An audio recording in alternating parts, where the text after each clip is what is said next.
Feche seus olhos, por gentileza. Senhor Deus e Pai, graças a nós te damos que estamos aqui nessa manhã.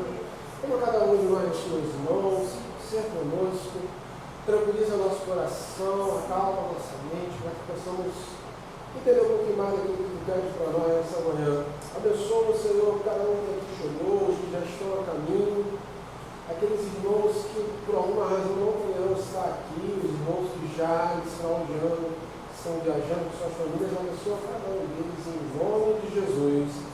Amém e amém. Pode sentar.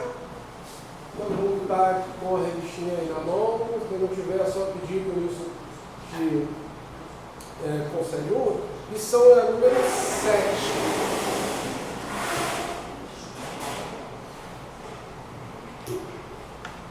Número 7 da revistinha. Você já pode deixar a sua Bíblia aberta no livro de Provérbios, capítulo 31.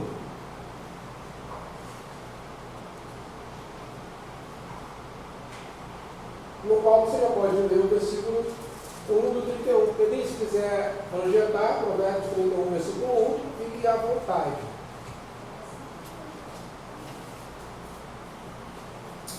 Bom, beleza. Aí, palavras do rei Lemuel de Massá, as quais lhe ensinou sua mãe. Pode tirar, por favor? E aqui é bem interessante, você já tem aqui, já dizendo quem era essa pessoa que escreveu esse provérbio, o rei Lemuel, que era o rei dessa cidade chamada Massá, e o porquê que ele escreveu, porque ele recebeu essa instrução de sua mãe. E aí, se entrar aqui na revistinha, pega aqui a introdução, por favor. Chegamos então à última lição do livro de Provérbios. Em sua última coleção, agora vamos explorar o capítulo final da obra autorizada por Salomão, mas produzida pelo Espírito Santo e entregue a nós como palavra inspirada, inerente e infalível.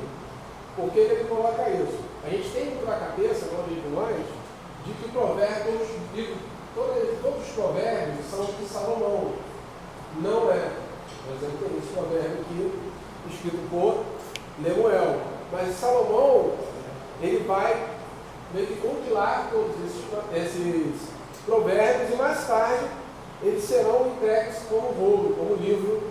Nem todos os provérbios de Salomão estão aqui, mas todos que estão aqui são palavras inspiradas. Por isso tem esse detalhe aqui na revista. E aí ele começa logo no versículo 1 dizendo que esse provérbio é palavra do rei Lemuel. Quem foi Lemuel? Você tem aí no primeiro capítulo da revista, o item 1, quem foi o rei Lemuel. Muito do que foi dito a respeito de Agur na aula passada também pode ser aplicado a ele. Temos pouca informação bíblica e algumas incertezas, porém descartamos que seja um pseudônimo do rei Salomão. O que ele está dizendo aqui?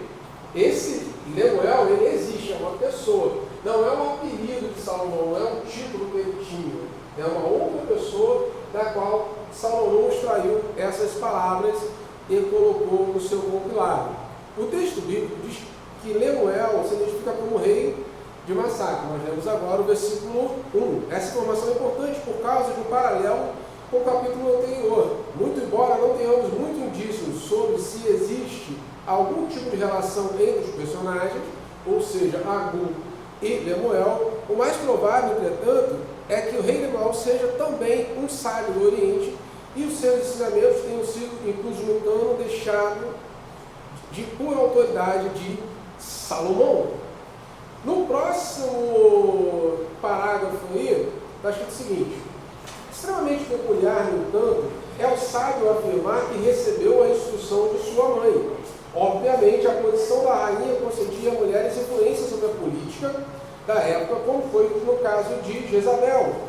Muito provavelmente, o Espírito Santo conduziu desta maneira para fechar o livro com foco na figura feminina, em sua importância para a família e a sociedade em geral. Também temos, por exemplo, na estrutura, a diferença que faz uma mãe criar o seu filho na disciplina do Senhor, que vai estar lá em 2 Timóteo 1,5. Pedrinho, lança aí, por favor. 2 Timóteo, capítulo 1, versículo 5.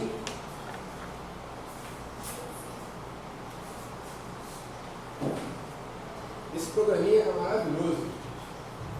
Pela recordação que guardo de tu fé sem fingimento, a mesma que primeiramente vai seguindo. Habitou em tua avó, Lloyd, e em tua mãe, Eunice, estou certo de que também em ti.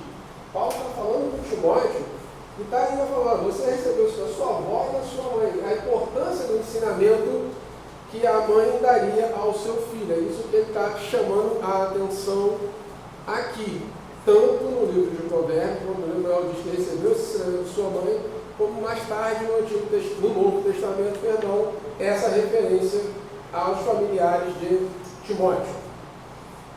Esta é uma lição preciosa que o cristianismo preserva quando se atém às escrituras com muita regra de fé e prática.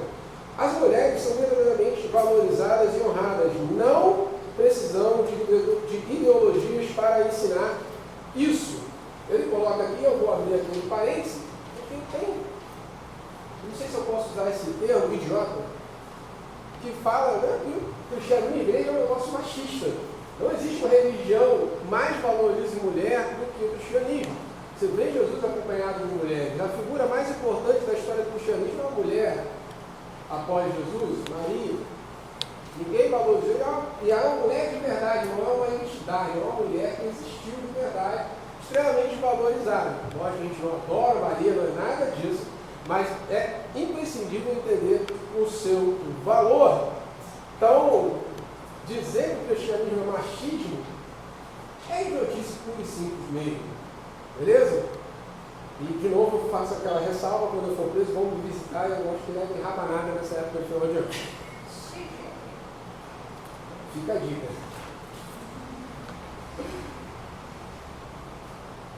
Vamos continuar. O item 2 aqui da revista, a nobreza do rei. O rei Lemuel relembra os ensinamentos de sua mãe, que podem ser condensados na nobreza do rei. Na figura de liderança de uma nação, o governante tem que se mostrar sóbrio e moderado, principalmente porque o rei é aquele que pode alcançar tudo o que deseja. Isso é muito complicado, porque é o seguinte, o que ele está dizendo aqui? O rei precisa se manter sóbrio e moderado pelo simples fato de que ele pode ter tudo. Pensa você com a capacidade de poder de fazer tudo. Pensa você careca, sentado lá no Supremo Tribunal, pensando assim, eu posso fazer tudo. Será que eu vou fazer tudo de bom ou vou fazer tudo de ruim? O exemplo está bem aí, poder absoluto corrompe absolutamente. E ele está dizendo aqui, por isso o rei, aquele que detém autoridade, ele tem que ser sempre sóbrio e moderado, porque se eu quiser conquistar tudo, eu não vou conseguir nada, eu não sou ninguém. Mas imagina um rei como ministro do Supremo Tribunal, que cai nessa cilada. O estrago que vai fazer. Se eu disser, eu quero conquistar o mundo, beleza, vai lá. Tenta a sorte, eu não vou conseguir. Mas quem tem poder, se não for moderado e sóbrio, vai ser um terror. E aí ele vai colocar aqui 3 subitenzinhos: pureza sexual, evitando a embriaguez e cuidando dos pobres. Primeiro item que ele coloca aqui, a pureza sexual. Joga aí, por favor, Provérbios 31, versículo 2 e 3.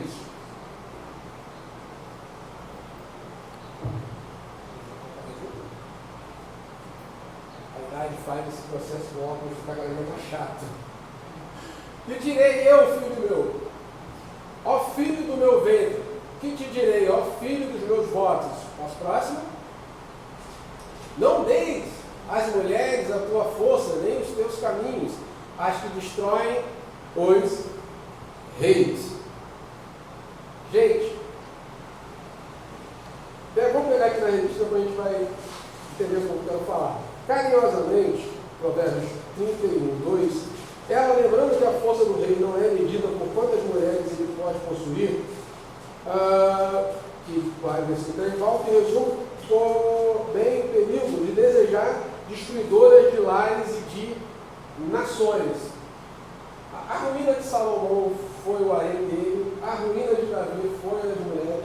E uma brincadeira que eu sempre faço: a arma mais perigosa, a segunda arma mais perigosa do mundo é a bomba atômica.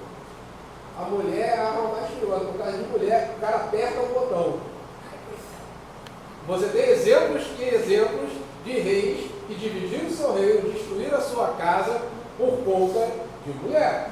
Desculpem as mulheres, eu não preciso entrar, né? Vocês todas sabem disso. Foi todas nessas. Mais louco é o rei, por isso esse conselho, filho meu, não entrega a sua força à mulher destruidora de lar. Mais louco é o cara que tem poder e ainda se entrega a isso. Isso aí usando exemplo de reis, exemplo de jogador de futebol, exemplo de empresário. São vários exemplos, por isso eu faço essa brincadeira. A bomba atômica é a segunda arma mais poderosa, por causa de uma mulher capaz do cara apertar o botão. Então ela instrui o seu filho a ser sábio nesse sentido. Lá na segunda coluna aqui da página 32, lá no comecinho ela está dizendo: Israel experimentou as consequências de reis que não controlaram seu desejo sexual. Davi, Salomão, todo mundo já conhece essa história, a gente não precisa voltar lá. E as consequências não são sofridas só pelo rei, são sofridas pelo povo. Por isso, as escrituras enfatizam a pureza sexual na vida dos crentes em geral, mas principalmente daqueles que exercem liderança. Isso aí no finalzinho desse mesmo parágrafo aí. Joga para mim, Pedrinho, por favor, 1 Timóteo 3, do 1 ao 7. Não vou perder muito tempo. 1 Timóteo 3, de 1 ao 7.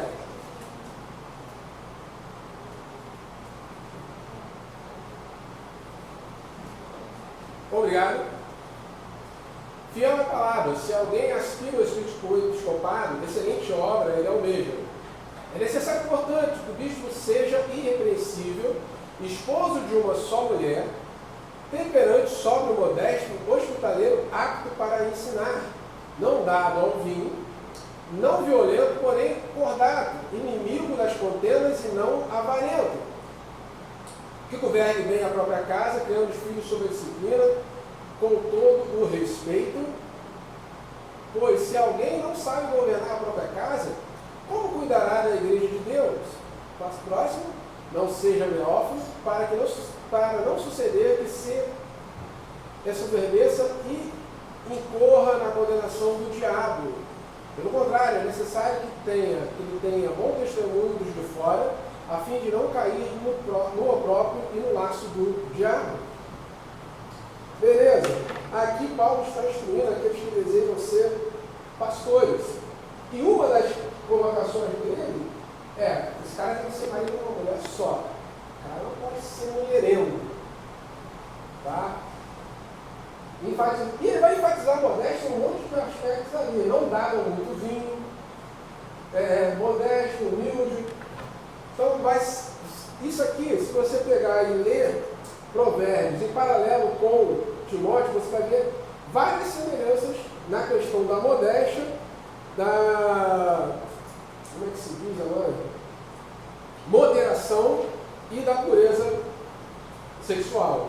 Então a Bíblia vai enfatizar isso para todos em geral, em especial, e muito especial, aos que exercem liderança.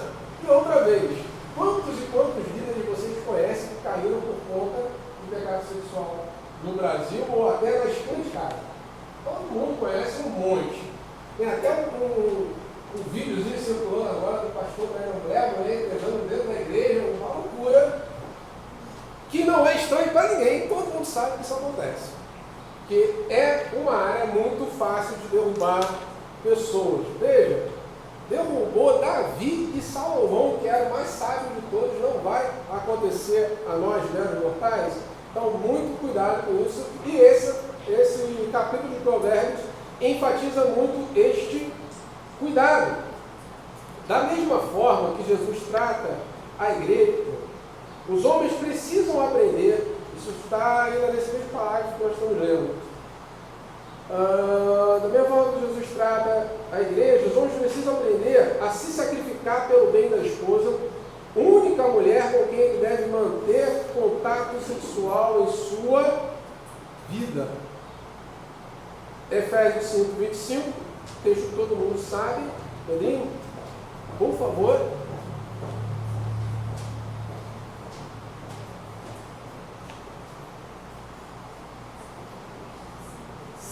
25.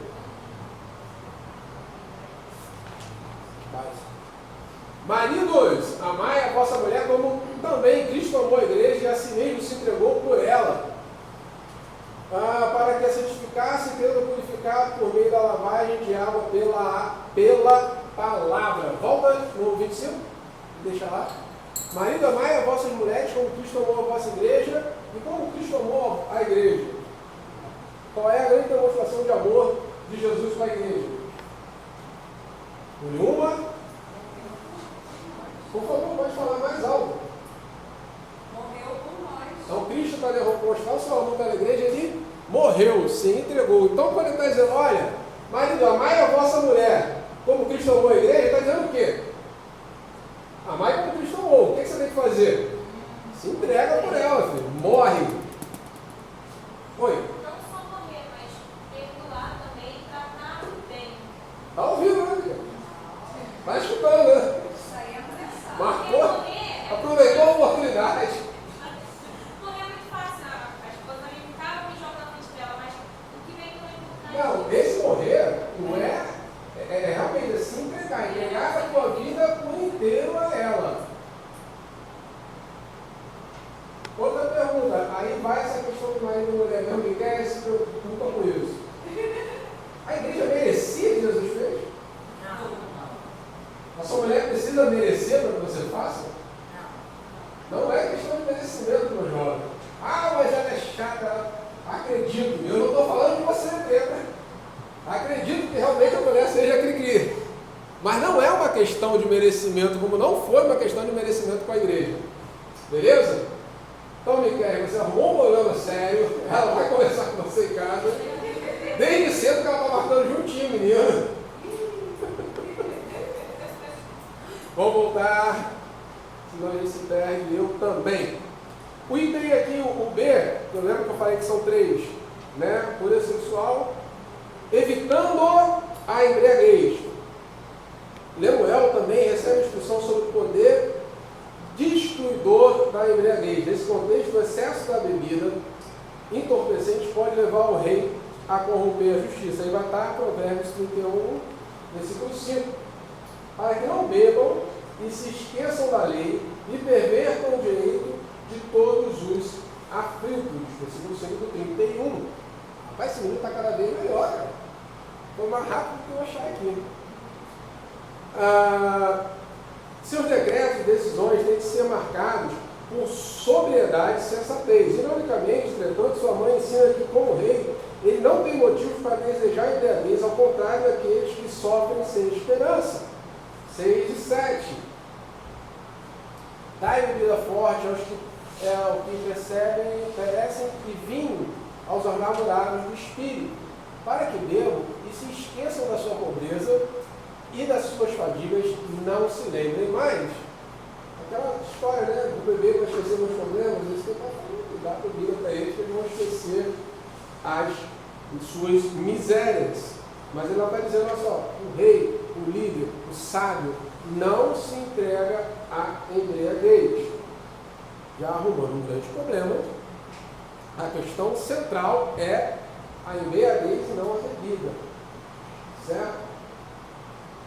Só que nós somos brasileiros e o brasileiro tem horror à palavra moderação. Falar moderação para brasileiro é um crime.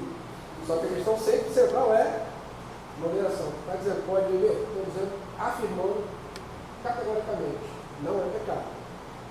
Pecado é você não ser moderado. O problema é que nós estamos numa cultura que não existe moderação, não consegue pensar em moderação. Não vou sair agora enchendo a cara no mundo, tá? Lemuel não tem motivo algum para se entregar ao vício da bebida. A sabedoria bíblica provém ensino suficiente para entendermos que o vinho é sinônimo de alegria e bênção divina se usado com moderação. De novo, o problema do brasileiro é que o brasileiro não suporta a palavra moderação. Não existe moderação para o brasileiro, é o nosso contexto.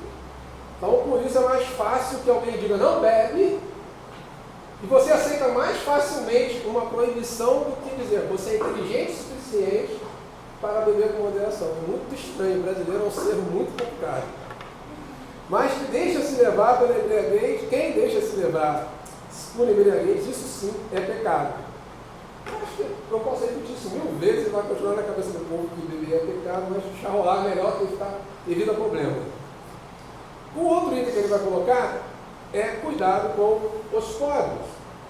Ao invés de governar para si mesmo, usufruindo e obtendo favores pessoais, Lemuel aprende com sua mãe que o rei precisa cuidar dos desvalidos.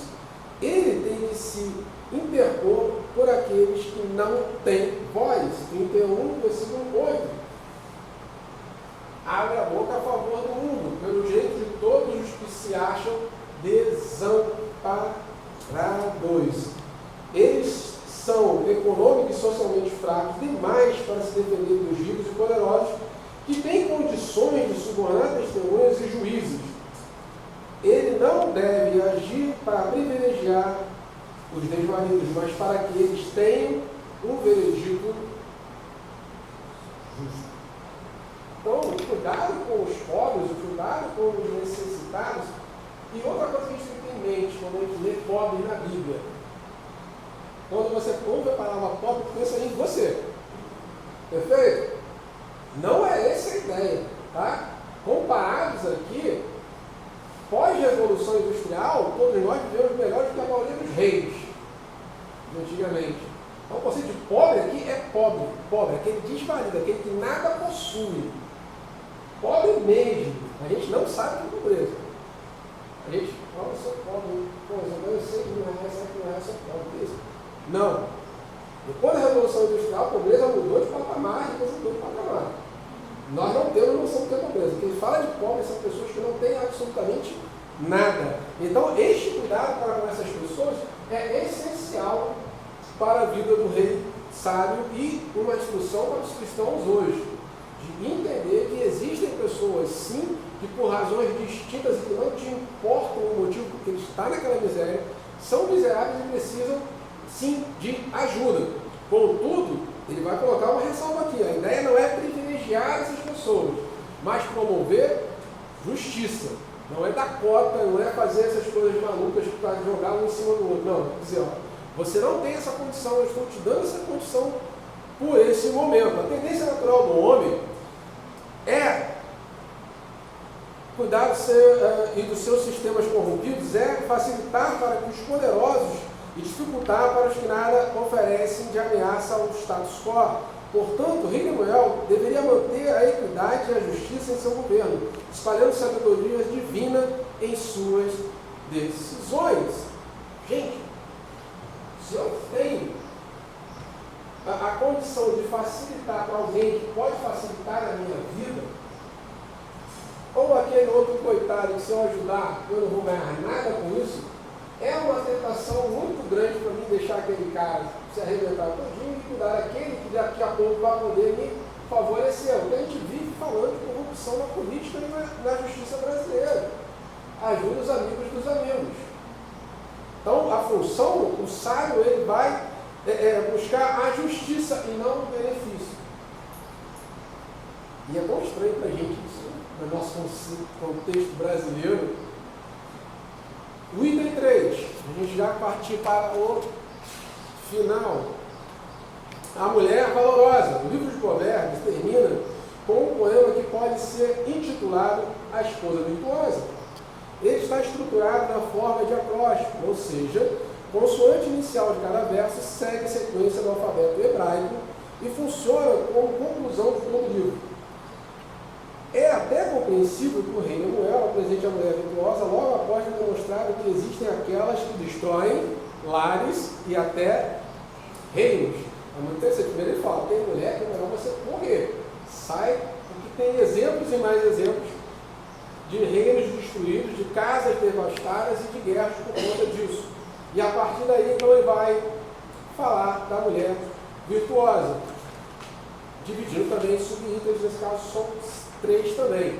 O valor para o seu marido. O primeiro destaque da virtuosidade, da sua raridade.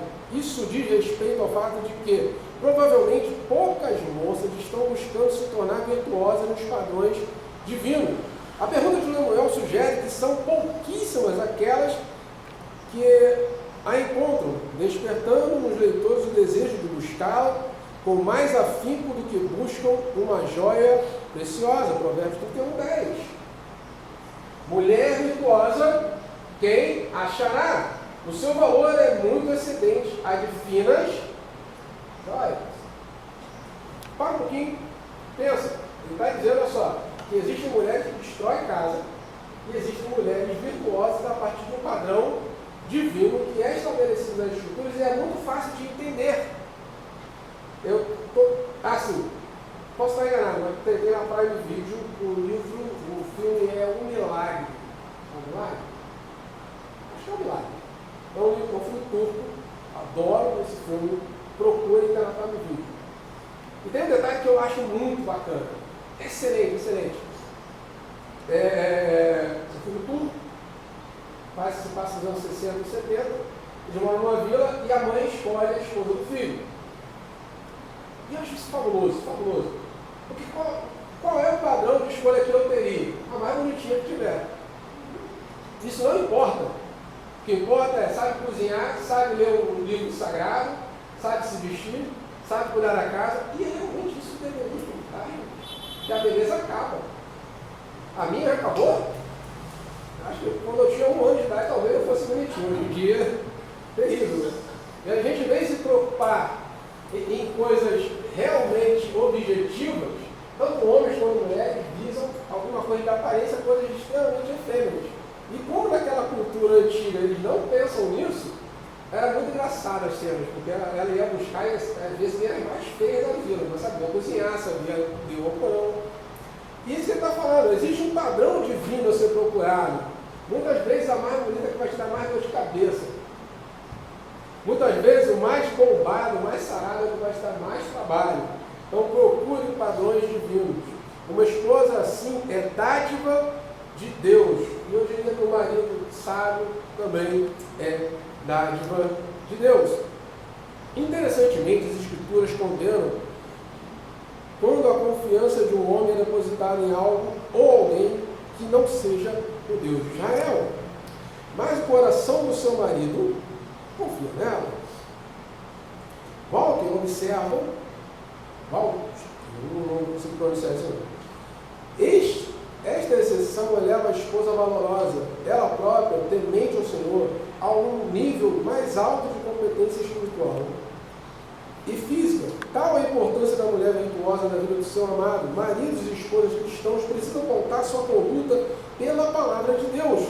Quando ambos buscam viver na sabedoria divina, seu lar será abençoador. Valor para a família e sociedade, que é o segundo item aqui. Aqui vemos uma mulher virtuosa não abençoa somente seu marido, mas toda uma comunidade. Seu trabalho é incessante, sempre preocupado com os seus, ajudando seu marido no sustento do seu lar. Provérbios 31:16. Examina uma propriedade e adquira. Planta uma vinha com as rendas do seu trabalho. Isso ainda falando daquela mulher virtuosa que quem achará. Tá? Diferentemente dos modelos dos tempos passados, até em círculos cristãos, de que uma mulher não deve trabalhar, as Escrituras ensinam que o marido deve ser provedor do lar, mas que a esposa também tem um papel crucial no desenvolvimento financeiro da casa. Só que, ao mesmo tempo, seu trabalho permite que ela dê assistência ao que é mais importante, seus filhos, mesmo que se envolvam em atividades complexas, sua mente e seu coração sabem que seu papel principal é ser mãe. Que terrível para a nossa sociedade. Que absurdo. E já correu o risco de ser preso de novo. Estou aí. Minhas jovens mulheres, ninguém disse que vocês não podem trabalhar. Beleza? Estou dizendo que vocês não têm a obrigação. E se trabalhar e impedir você de cuidar de seus filhos e de sua casa, largue o trabalho, seu marido, e se vire. Sua principal função nessa terra é cuidar da casa e dos seus filhos. Se isso não te impedir, se o teu trabalho não te impedir de fazer isso, ótimo. Se te impedir, A sua escolha é uma só. Deixa seu marido se virar. Aí aquele silêncio absoluto, olhares de reprovação. Assim, ela percebe que o seu ganho é bom. 31:18. Ela percebe que o seu ganho é bom, a sua lâmpada não se apaga de noite, porque ajuda o seu marido na manutenção do lar. O valor para a sociedade é visto na sua generosidade para com o próximo, principalmente os pobres. Lembra? 18:19. Estende as mãos ao fuso, mãos que pegam na roca. Abre a mão ao aflito e ainda estende ao necessitado. Versículo 20. E no tratamento que recebem de fora de casa, porque refletem o cuidado que recebem dela. A luz da sabedoria divina percebe como é importante uma mulher virtuosa. Por isso o poeta termina com louvor justo aos seus esforços. E tocante a sua casa, não teme a neve, esse é o versículo 21. Pois todos andam vestidos de lã escarlate, faz para si coberta, veste de linho fino e de púrpura. Seu marido é estimado entre os juízes, quando se assenta com os anciões da terra. Ela faz roupas de linho fino, vende e assinta aos mercadores. A força e a dignidade são os seus vestidos. E quanto ao dia de amanhã não tem preocupação. Fala com sabedoria e a instrução da bondade está na sua língua. Atende ao bom andamento de sua casa. Essa é a descrição da mulher valorosa, da mulher virtuosa, biblicamente falando. E ele termina aqui colocando um item que é valor público. O rei Lemuel mostra como a mulher virtuosa, que esteve tão preocupada com os outros, se torna agora a preocupação central e objetivo de admiração dos outros.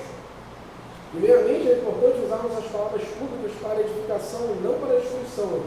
É triste observarmos como cônjuges, pais e filhos só têm palavras ruins, maledicentes sobre os seus familiares. Parece que as oportunidades são aproveitadas para falar a respeito do pior que eles podem oferecer aos outros. Na sabedoria bíblica, entretanto, marido, filhos devem se levantar publicamente para elogiar e discorrer sobre as virtudes da esposa e da mãe. Então, homens, não façam queixa de suas esposas para fora, nem dos seus filhos.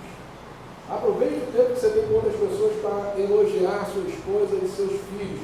Vale também para as esposas. Não fale mal do seu marido com as pessoas de fora. Enfatize as suas qualidades, ainda que sejam poucas. As minhas, eu tenho certeza que são poucas, e minha esposa tem um trabalho para falar bem de mim, terrível, mas ela faz um grande esforço. Eu não consigo lembrar de qualidade minha. Conclusão. Vamos às conclusões, como aqui na revista. O rei Lemuel honra sua mãe e a sabedoria bíblica, proferindo provérbios que falam a respeito da nobreza real e da esposa virtuosa. Ele finaliza o livro de Provérbios demonstrando a importância da mulher, que prefigura idealmente a sabedoria. É interessante como o livro de Provérbios se refere à sabedoria como pessoa e como mulheres. Vários provérbios você vai ler. A sabedoria, ela é.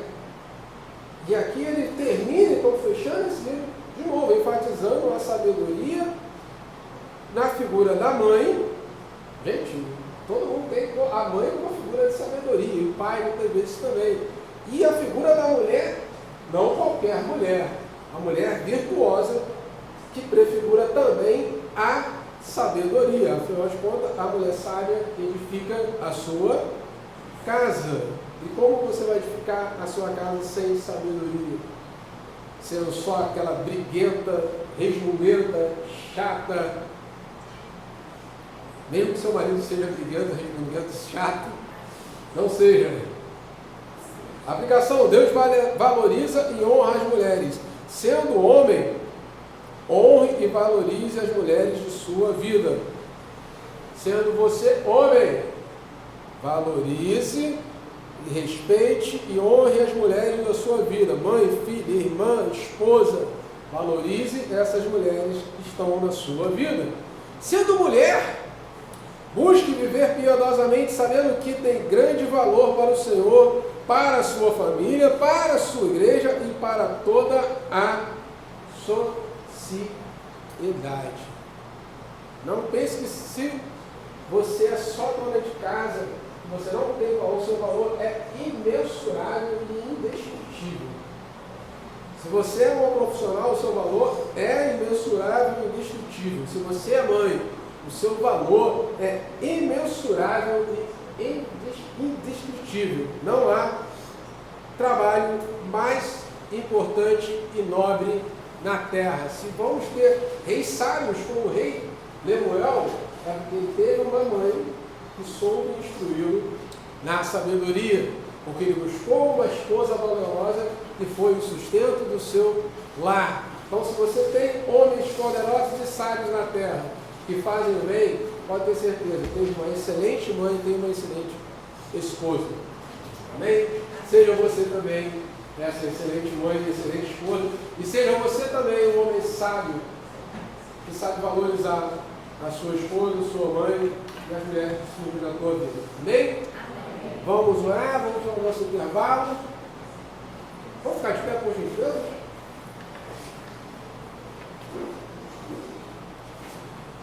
Senhor Deus Pai, graças a Deus te damos por estarmos mais uma manhã na tua presença, por mais essa instrução. Seja conosco, tenha misericórdia de nós, nos abençoa. Senhor, põe nas suas mãos o culto que vai começar agora. Seja tudo para a tua honra e para a tua glória, em nome de Jesus. Amém.